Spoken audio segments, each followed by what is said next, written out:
traição, eu acho que isso foi uma traição para o povo brasileiro. Eles consideram uma traição.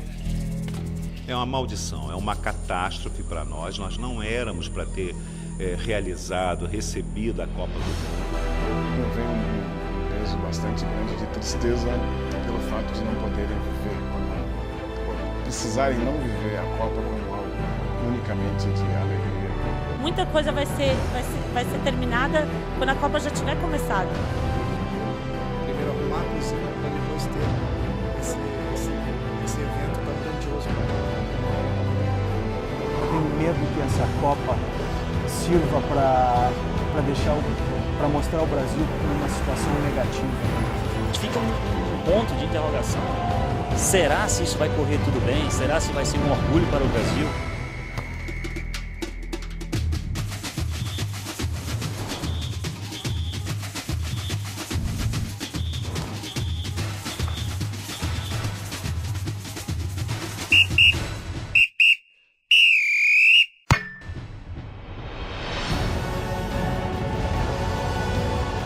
Tem o samba no sangue e o futebol no pé, mas não se deixam levar pela canção do bandido. O Brasil acolhe a 12 de junho o pontapé de saída na maior competição futebolística do planeta, mas no país do futebol a festa pode acabar em fiasco. Os custos elevados da organização do Campeonato do Mundo e a falta de investimento em setores como a saúde, a educação ou a construção de infraestruturas levaram boa parte dos brasileiros a voltar as costas à Copa. E hoje, neste momento, o número de pessoas contra a Copa é maior do que aqueles que são a favor. Há uma maioria silenciosa também que não vão às ruas, porque as ruas também se tornaram muito perigosas. Uma sondagem recentemente publicada pelo jornal A Folha de São Paulo revela que 55% dos brasileiros consideram que a organização do Mundial trará prejuízos à população. 45% dos inquiridos mostram-se a favor da dinamização da prova e 43% liminarmente contra. É um país dividido aquele que se prepara para acolher a principal competição de futebol do mundo. Os instantâneos que chegam das ruas de São Paulo e do Rio de Janeiro revelam uma nação em profunda contradição, uma nação preparada para a festa, mas também para a luta.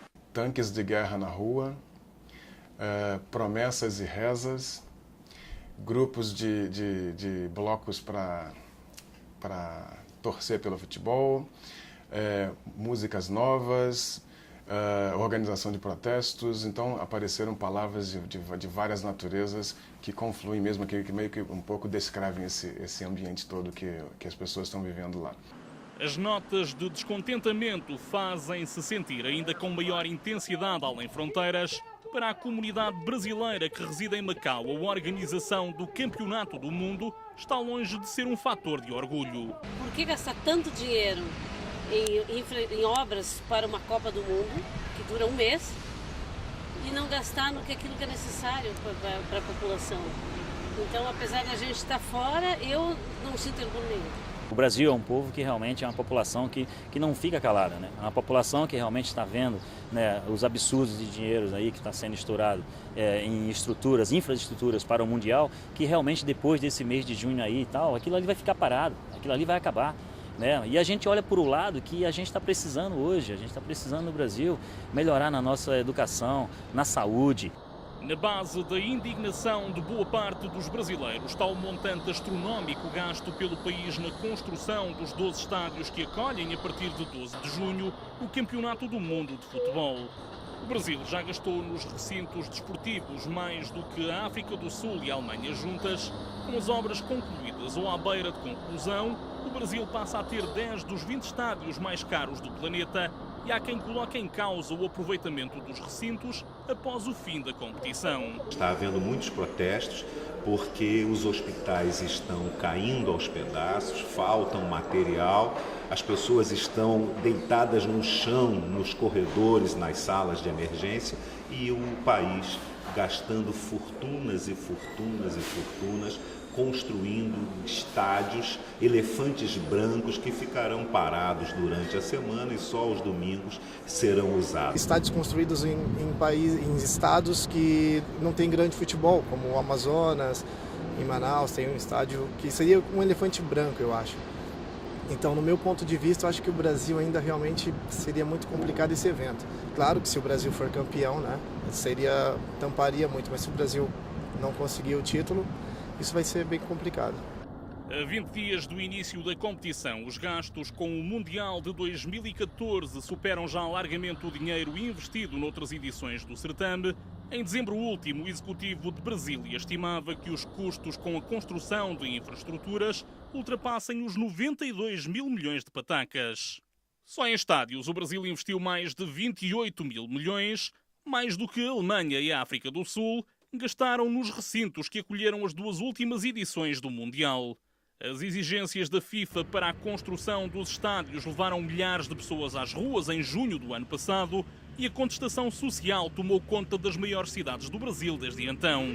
Para Lúcio Leal, chefe de cozinha num dos mais conhecidos restaurantes brasileiros de Macau, o padrão FIFA devia servir não apenas para determinar a qualidade dos estádios, mas também dos investimentos que mais falta fazem ao Brasil. O padrão FIFA deveria valer também para os hospitais, para a educação, ser de primeira qualidade, para que as pessoas tivessem um atendimento digno, humano, porque eu acho que está faltando muito essa questão humana no Brasil. E eu acho que a Dilma vai perder muito nesse sentido, porque ela esqueceu a camada mais pobre da população, né?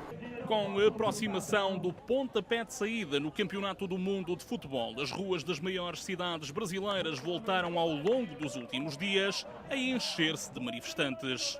O emergir de novos focos de tensão levou as autoridades brasileiras a mobilizar o exército e a colocar na rua um enorme contingente de segurança.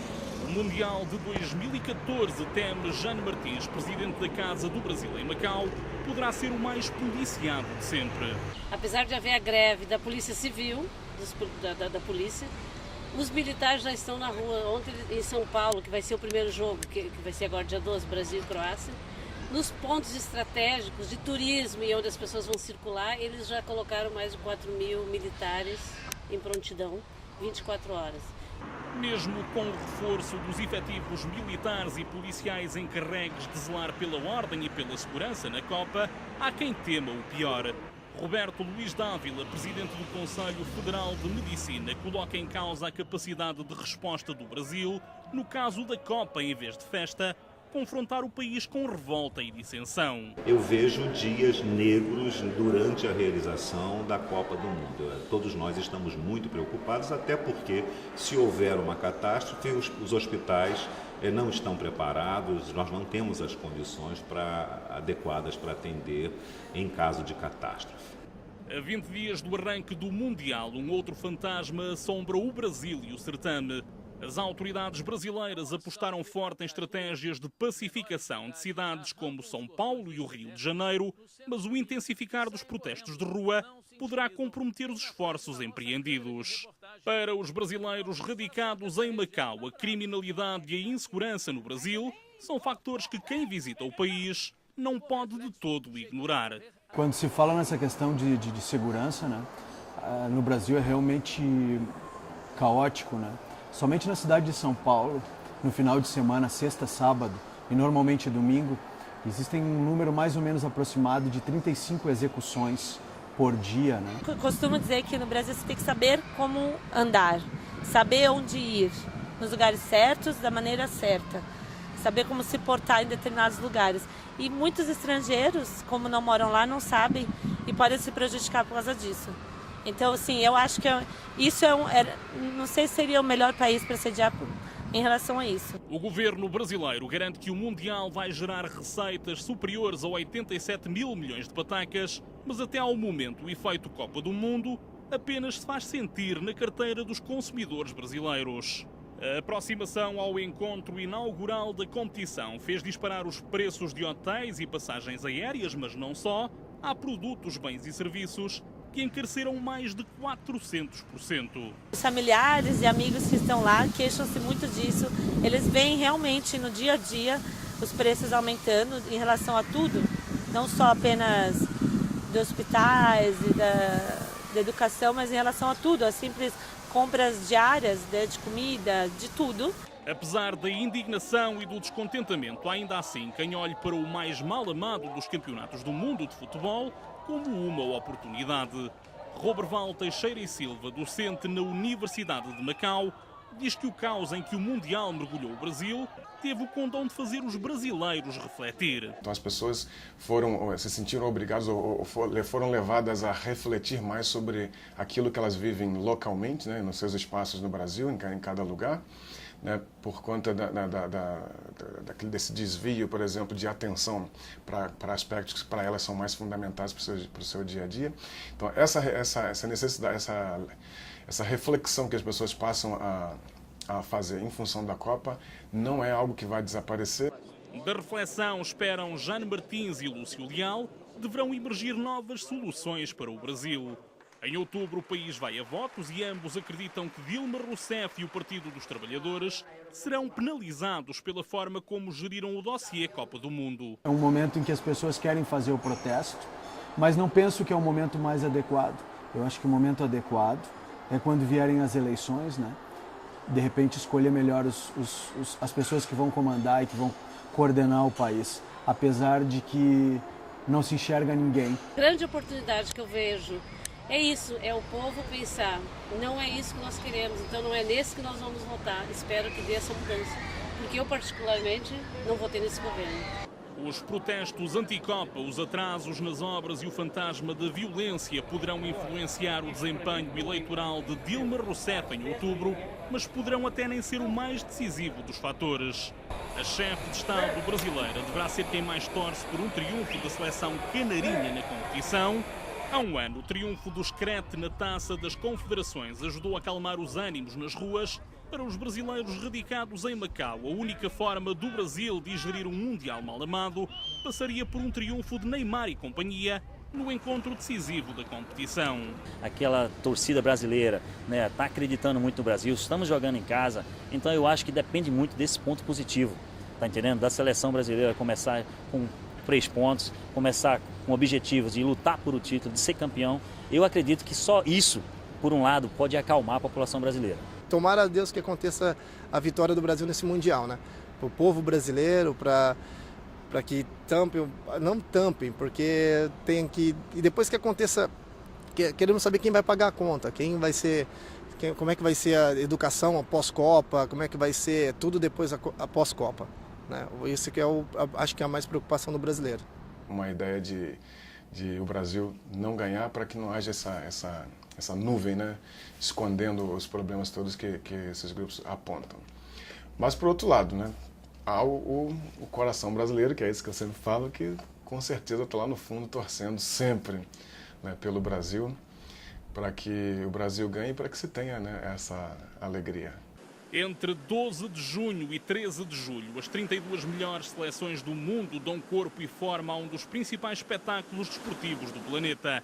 A jogar em casa, o Brasil tenta alcançar um inédito 6º triunfo na competição, num Mundial que contará com a presença de todas as equipas que já ergueram o troféu. Mais do que dentro das 4 linhas, a sorte do Brasil joga-se na rua e é na rua que se deverá escrever uma página a mais do incerto futuro do país e da bela epopeia do futebol brasileiro. Em julho é apenas mais um capítulo, aquele que se inicia.